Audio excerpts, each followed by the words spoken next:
Kentucky's win over Auburn has really got me thinking that if the Wildcats can kick it into another gear, they can close out this regular season strong.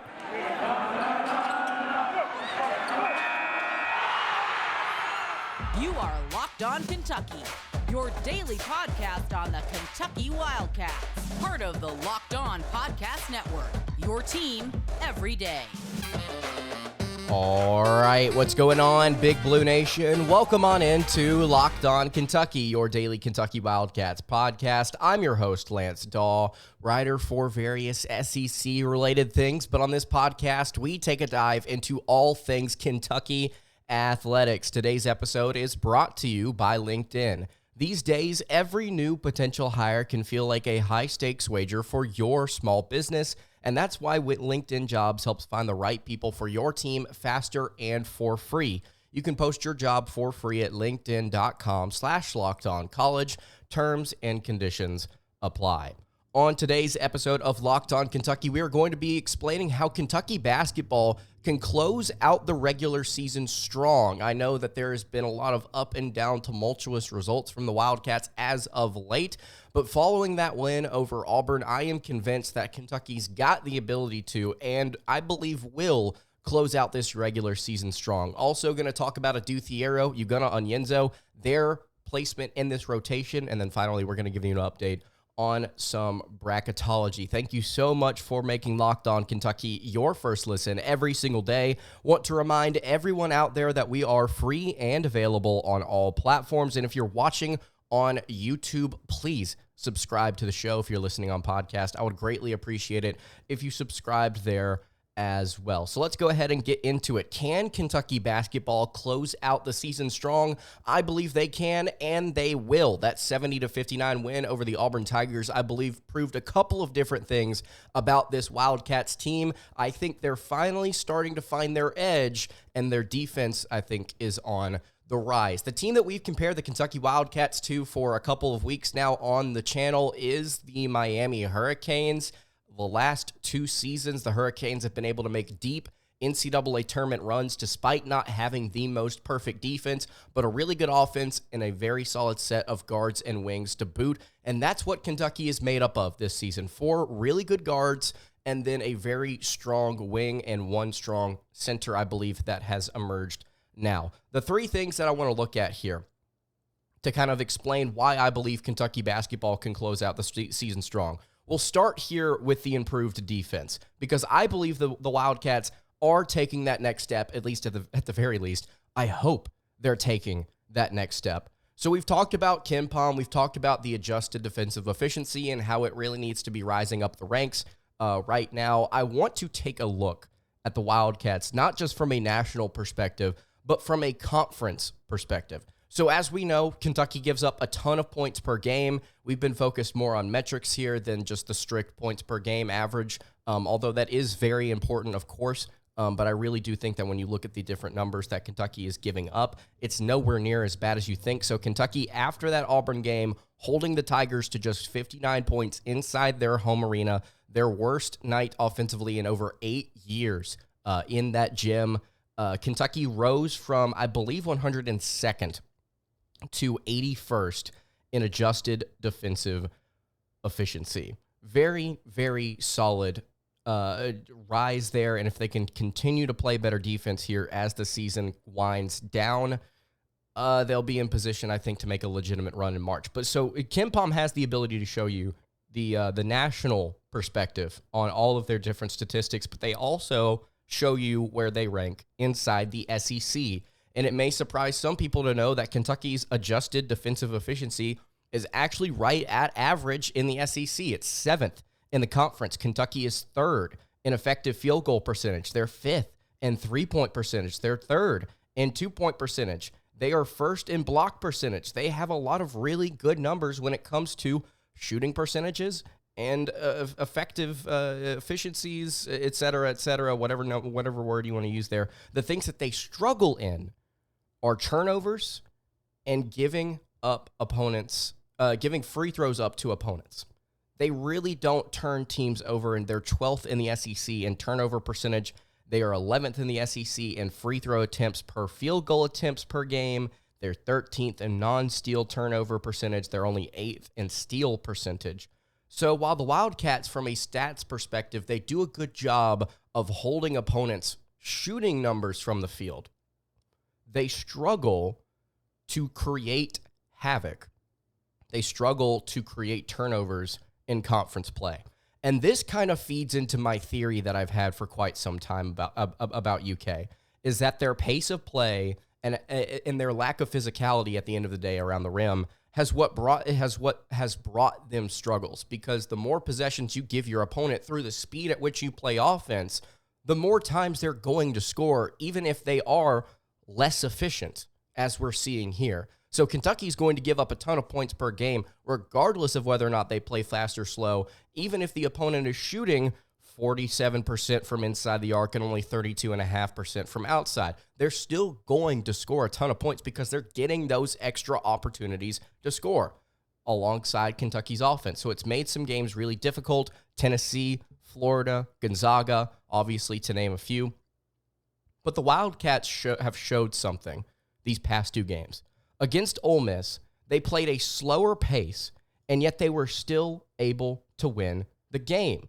If you want to go take a look here at KenPom, you can see that Ole Miss game was actually one of the slowest games that they've played so far in conference play. It's hovering about average in terms of the pace of play that Kentucky has had so far this season. But if you look at that Auburn game, that was the third slowest game Kentucky has played so far this year.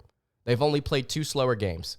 Their game against Texas A&M Commerce, where they won by 20, and then the loss to South Carolina was the slowest contest that they have played in.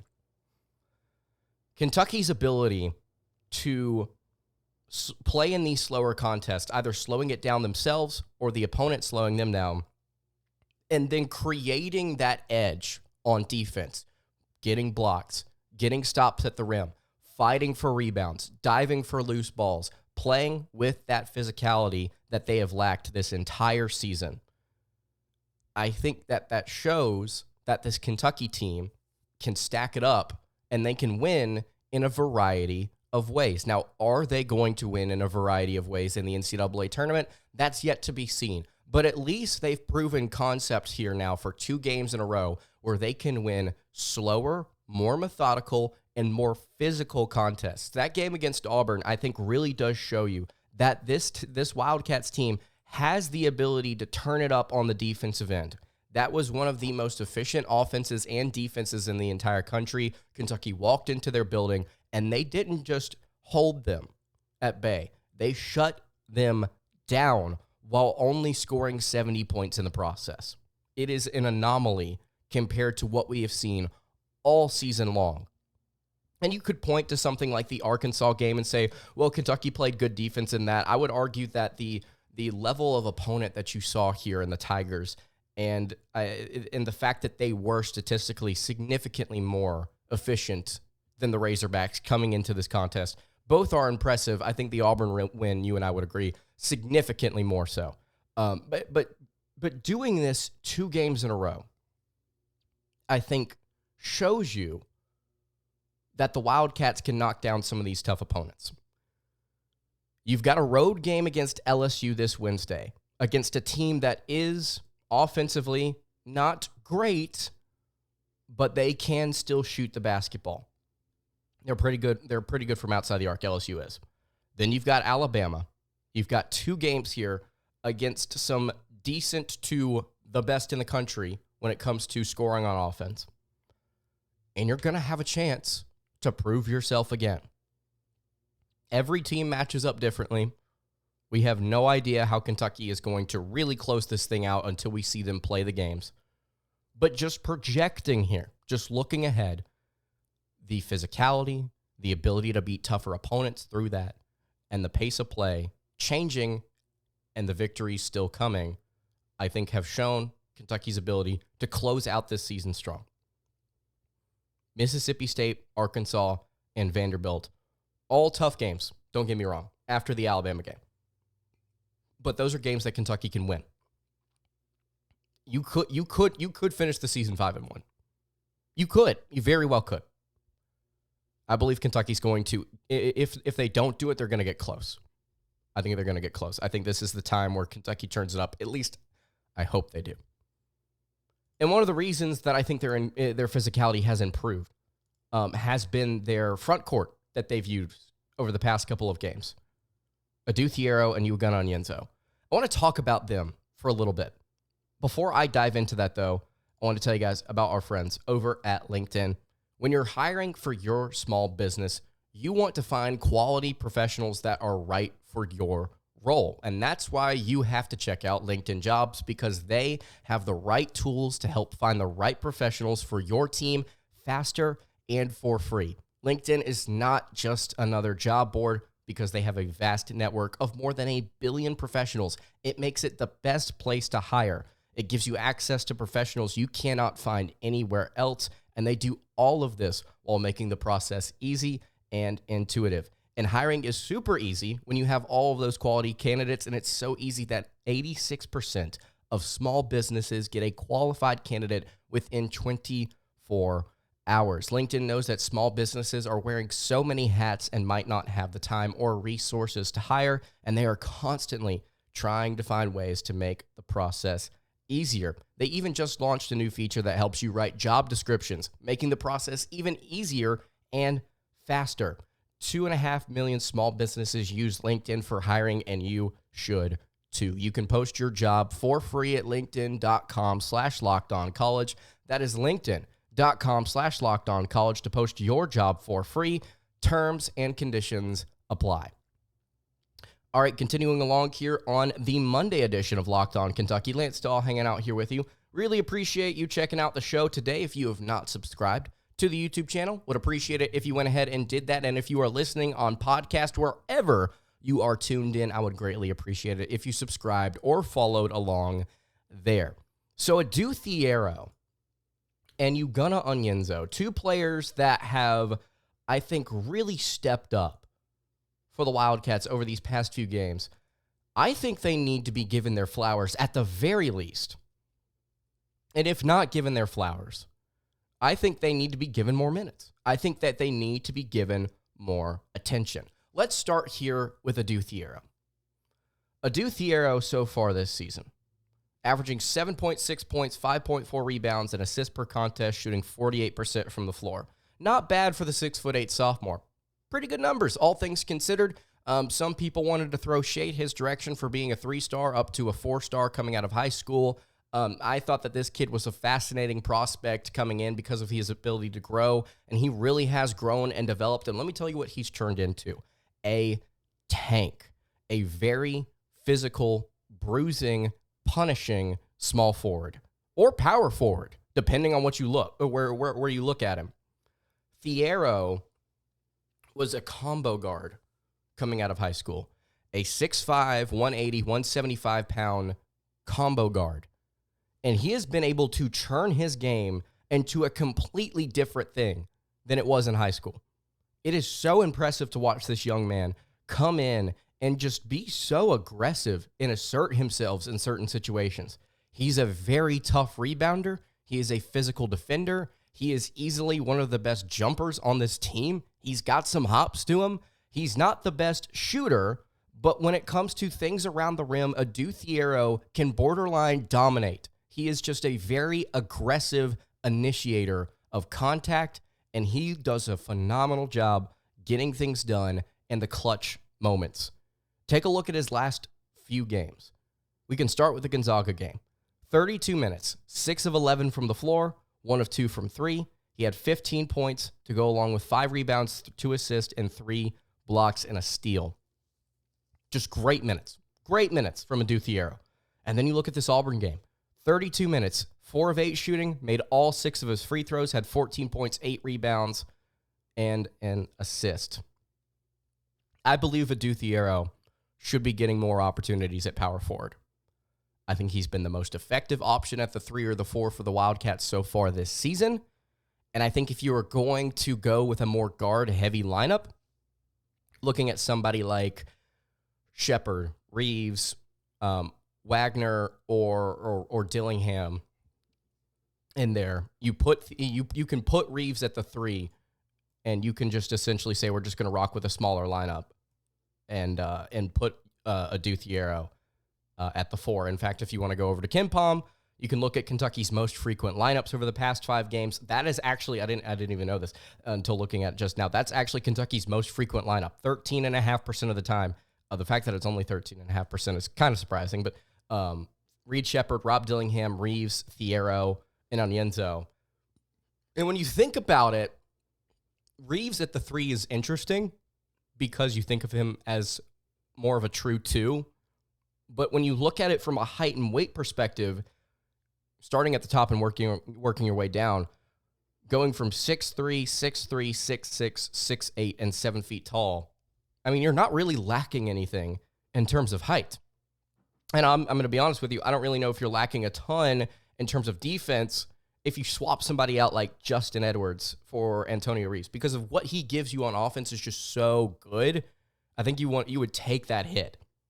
I think that's you would be comfortable with that. I think Adou Thiero deserves more attention for the way that he has contributed, for how aggressive he has been at times. Now, there have been moments where he has slipped, admittedly, and that's fine. Everybody's going to. He's a sophomore. He's developing. But I think that Kentucky might have found something there. I think ESPN even did an article about this where they were talking about a bunch of different things in college basketball, and one of the analysts was like, Kentucky might have found something here with Tre Mitchell being out. And I'm not advocating for Tre Mitchell not to play. I'm just saying Thiero needs to play the 4. I think when Mitchell comes back, he needs to play the 5. Full stop. He needs to play the 5. I don't know if you can work things well with Onyenso and Mitchell on the floor at the same time. I'm not sure that you can. Kentucky has tried it. They have tried it. But they've tried it with Justin Edwards in at the 3, Reeves at the 2, Sheppard at the 1, and Onyenso at the 5.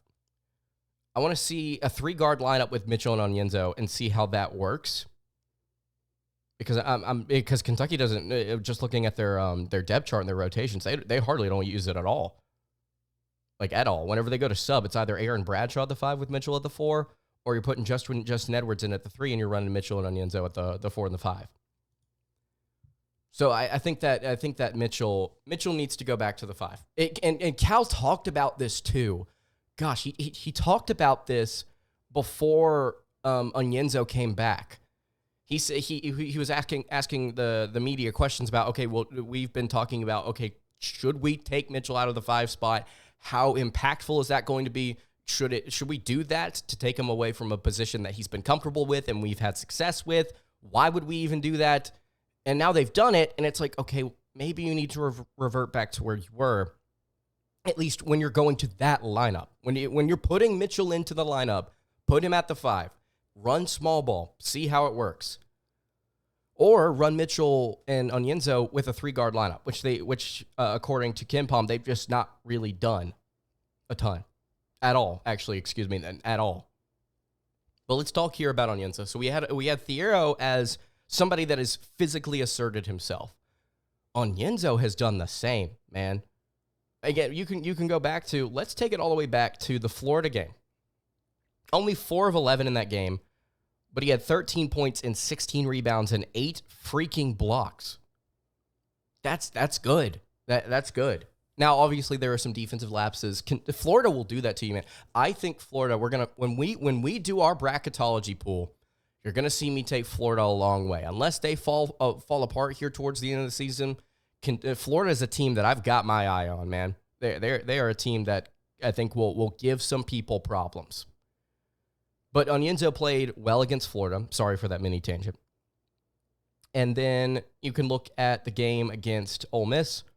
24 minutes, 3 of 3 from the floor. He had 8 points, 10 blocks, 3 rebounds. Just another dominant night at the rim. Against height, by the way. Florida's got height and physicality. Ole Miss has got height. Now they've got less efficient players, I think, in that front court.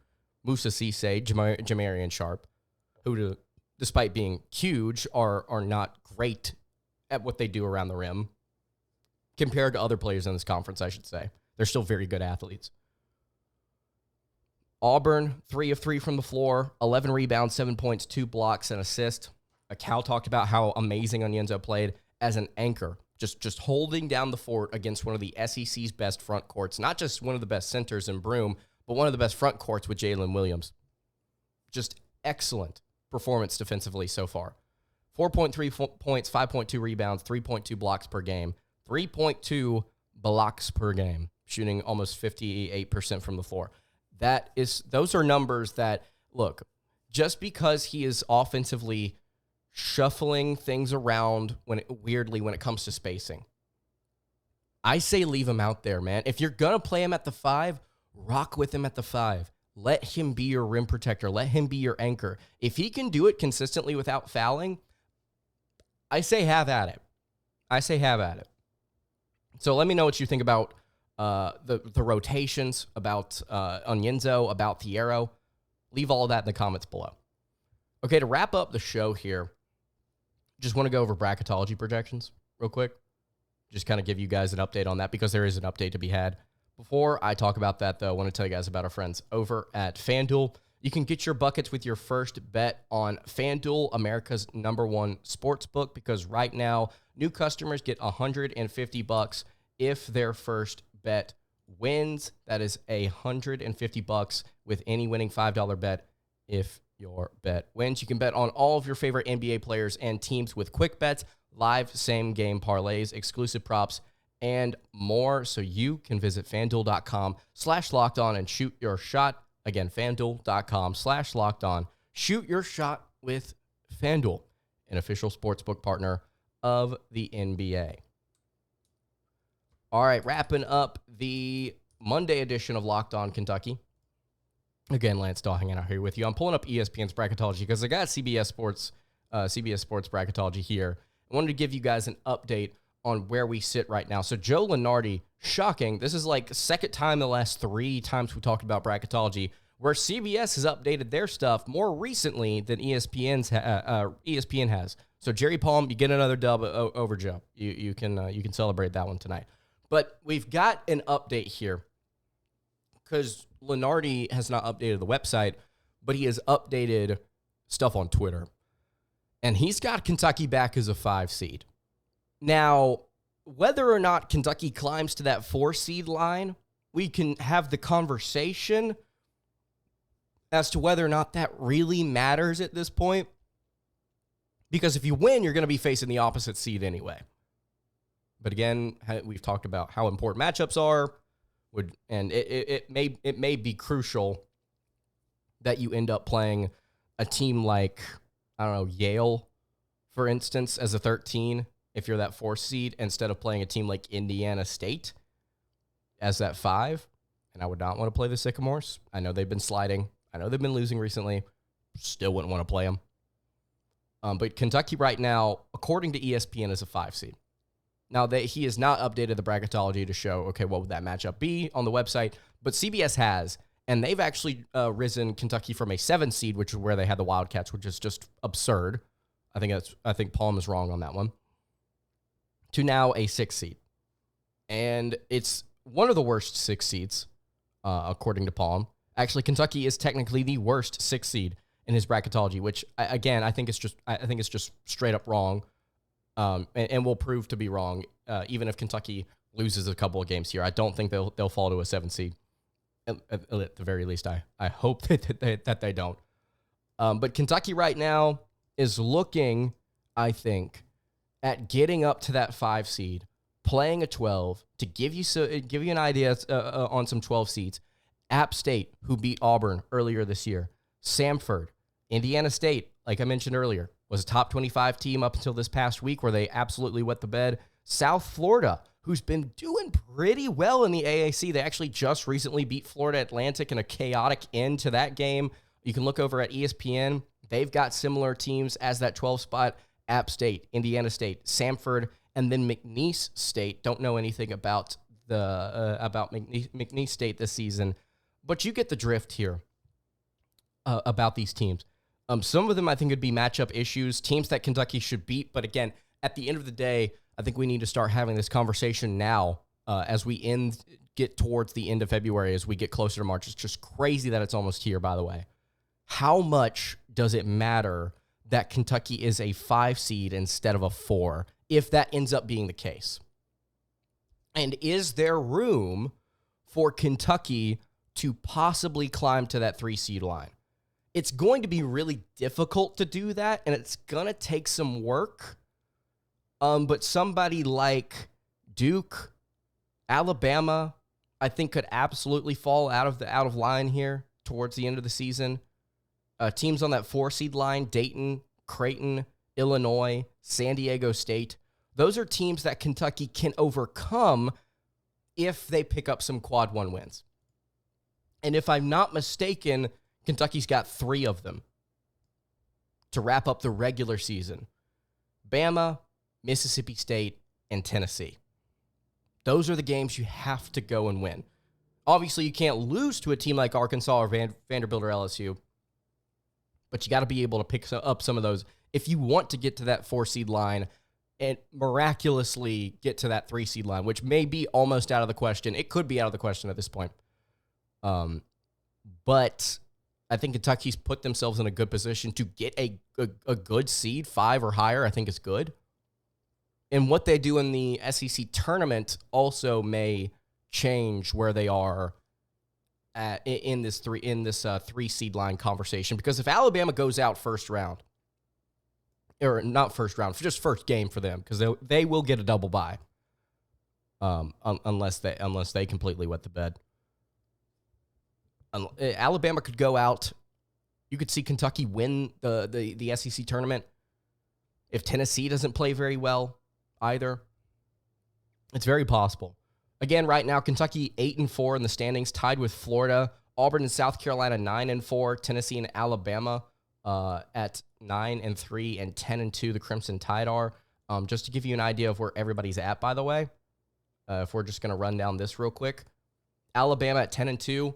They are if we're going over tiebreakers with these teams, just bear with me for a second because I made this yesterday and I figured I'd use it for the show today. Alabama's 10-2. They have a tiebreaker right now over Tennessee, but they have 1 game left. They are 1-1 against Auburn. They are 1-0 versus South Carolina, and they are 0-0 versus Kentucky and Florida. They got 2 games left against the Gators. One of them this Wednesday. Going to be monitoring that heavily. And then Kentucky here in a week or so. They're projected to finish 16-2 according to KenPom. So they have tiebreakers over 3 of the 5 teams that they're contending for the top spot with in the SEC right now. Tennessee at 9-3 only has tiebreakers over Kentucky and Florida. 1-0 versus Kentucky with 1 game left. 1-0 over Florida with no games left. And then they are 0-1 versus Bama with 1 game left. 0-0 versus Auburn with 1 game left. And then 0-1 versus South Carolina with 1 game left. Projected to finish 14-4. Auburn only has a tiebreaker over South Carolina, but they are 1-1 versus Bama, 0-0 versus Tennessee with a game left, and they are 0-1 versus Kentucky and Florida, projected to finish 14-4. So Auburn's not winning the SEC championship, the regular season title at least. South Carolina at 9-4, 0-1 versus Bama and Auburn, but 1-0 versus Tennessee and Kentucky, both with, if I'm not mistaken, with a game left against the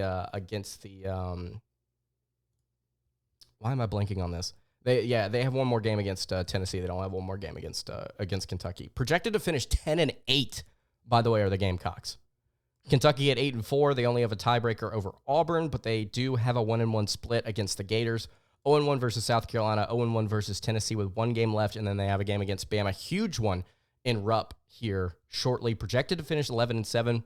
We'll see how that ends. And then Florida at 8-4 has a tiebreaker over Auburn.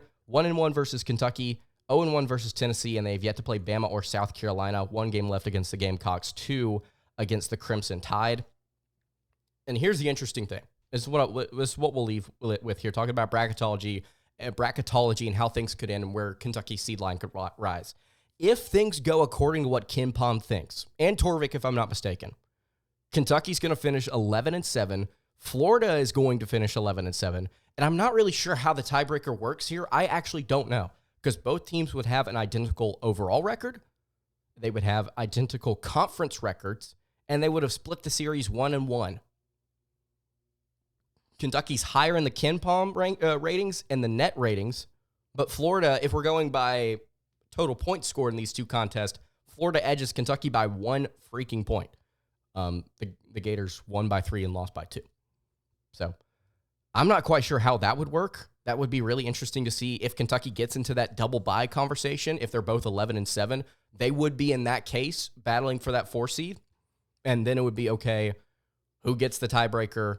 And if Kentucky gets that tiebreaker somehow miraculously, like through the net ratings or Ken Palm or whatever, if they get that 4 seed, it's going to be crucial, I think, because of their draw in the SEC tournament, not to have to play that extra game and get the opportunity. Well, maybe it is beneficial to get that extra game at a neutral site, possibly against a quad 1 team. But if not, you could still win the SEC championship, get an AQ bid, automatic qualifying bid to the tournament, the NCAA tournament, March Madness.